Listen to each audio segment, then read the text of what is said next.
Le contexte actuel, c'est le contexte d'un troisième confinement national, donc un coup dur pour l'économie française, avec notamment la fermeture des écoles et des commerces non essentiels, qui représentent un coût d'environ 11 milliards d'euros par mois. Cette crise sanitaire, elle révèle aussi un certain nombre d'inégalités sociales. Donc, on se souvient l'an passé, par exemple, des villes les plus pauvres qui ont été durement frappées par la crise sanitaire. Donc, quel est à ce sujet votre regard sur la situation économique actuelle par rapport à ce creusement des inégalités sociales? Pour moi, le vrai combat contre les discriminations passe par la réflexion que nous devons mener autour de la citoyenneté. Je reste convaincu que la notion de citoyenneté est quelque peu galvaudée, incomprise, ou mérite qu'elle soit de nouveau dans toutes les têtes pour qu'on puisse ensemble se demander qu'est-ce qu'être citoyen. Retravailler sur le rapport au pouvoir, et je dis au pouvoir au pluriel. Retravailler sur le rapport entre ma liberté et mes obligations par rapport au reste de la communauté, au sens le collectif. Donc où est ma part de liberté, où est ma part d'obligation? Oui, je pense que ça c'est important. Nous avons des droits, nous avons des obligations. Quel est mon rapport à l'autre? Quel est mon rapport avec le collectif? Et je pense que tout ce travail contre les discriminations, ce travail sur la mobilité, et c'est là où je vous disais tout à l'heure qu'il y avait pour moi, bien que c'était deux sous-questions, mais une démarche commune, démarche en faveur de l'égalité, réflexion sur la citoyenneté, qu'est-ce qu'être citoyen, quel est le contrat pour lequel, en tant que citoyen, j'ai signé, comment est-ce que je me situe par rapport à mes concitoyens. Pour moi, c'est ça le vrai sujet, et c'est ce sur quoi nous devons désormais, me semble-t-il, travailler. Il y a aussi eu une polémique autour des réunions non mixtes, donc ces réunions qui consistent à organiser des rassemblements exclusivement réservés à des personnes appartenant à un même groupe social, lequel est considéré comme discriminé.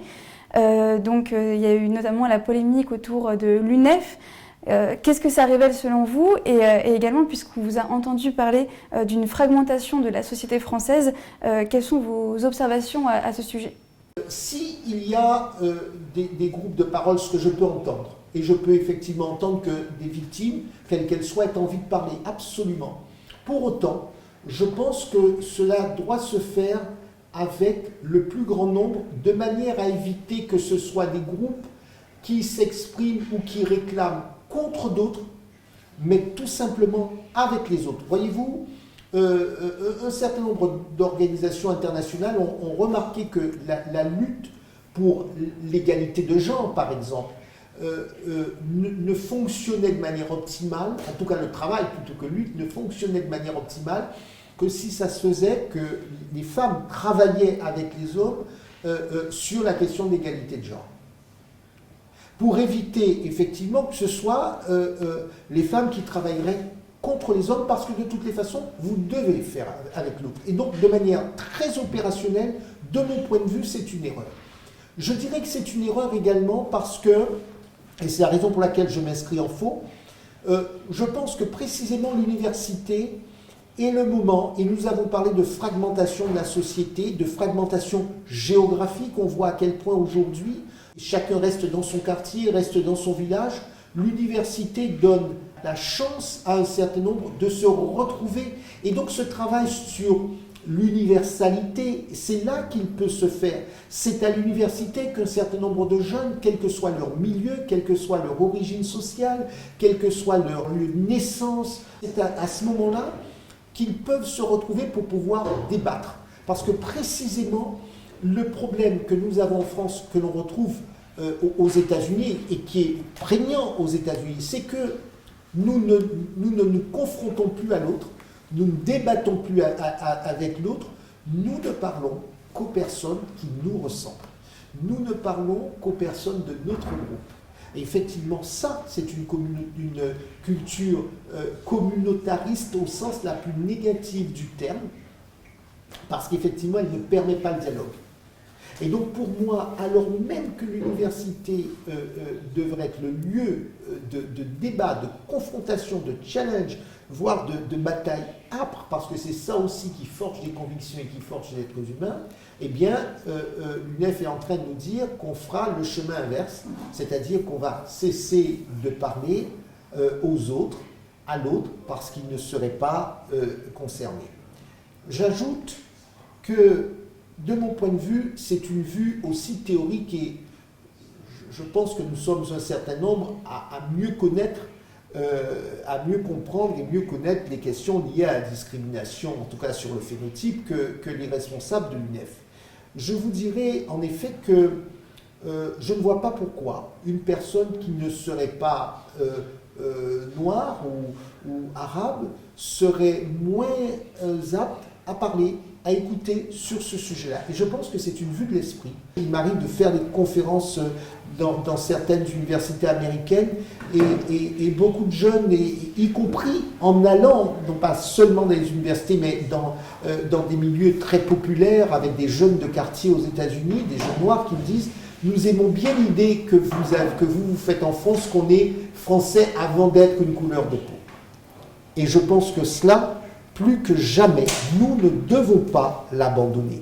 On est français avant d'être une couleur de peau et c'est ce vers quoi nous devons tendre. Nous ne devons pas nous laisser piéger au motif pris qu'il y aurait des problèmes. Nous ne devrions pas tourner le dos à cet objectif parce que c'est celui-là qui doit permettre de rejoindre cet idéal républicain. Et tout autre chemin serait un danger pour nous et serait la certitude de l'explosion de la société française. Comment, selon vous, on peut réussir à instaurer un dialogue?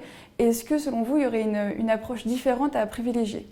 J'ai le sentiment, voyez-vous, que la première des choses, c'est que nous recommencions à mobiliser. C'est la raison pour laquelle un certain nombre d'amis acceptent et nous avons accepté votre invitation pour pouvoir débattre, pour pouvoir échanger, pour pouvoir recommencer à militer, et à réfléchir sur ce nouveau contrat social qui doit faire la France du XXIe siècle dans un monde qui est globalisé, dans un monde qui sera dans l'Union européenne parce qu'on n'imagine pas demain sortir de l'Union européenne. Il faut tout adapter parce que les choses sont loin d'être parfaites et l'expérience récente nous a montré qu'il y avait une Europe qui était un peu au ralenti. Pour autant, il ne faut pas tourner le dos à tout.